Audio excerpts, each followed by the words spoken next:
चांदी ही वेडी झालेली आहे आणि आता MCX वर चांदीचा सध्याचा 1 किलोचा रेट आहे 4,15,000 रुपये.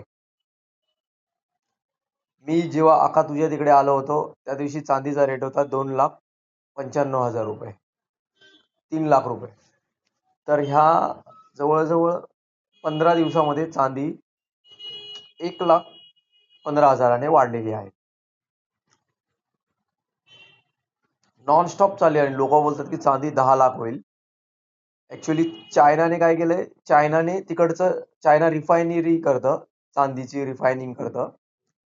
तर चायना आता एक्सपोर्ट करून देत नाही. म्हणजे त्यांचं चांदीला ते लोक त्यांच्या इंडस्ट्रीमध्येच वापरणार. म्हणजे ते लोक जे पार्ट्सला कोटिंग बिटिंग करायला वापरतात ना चांदी, तिथे ते वापरणार. ते लोक बाहेर नाही जाऊन देणार चांदीला.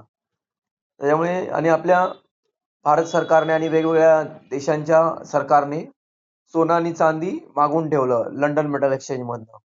आपल्याकडे पण मोठी खेप आली होती सोन्याची मागच्या वेळेस, चांदीची. आणि लंडन मेटल एक्सचेंज खाली झालंय. LME मध्ये आता काहीच नाहीये माल. तर म्हणून लोक आता बोलतात चांदी जाईल 10,00,000. आता बघूया आपण किती चांदीचा वेडेपणा जो आहे ना कुठल्या लेवल पर्यंत जातोय बघूया आपण.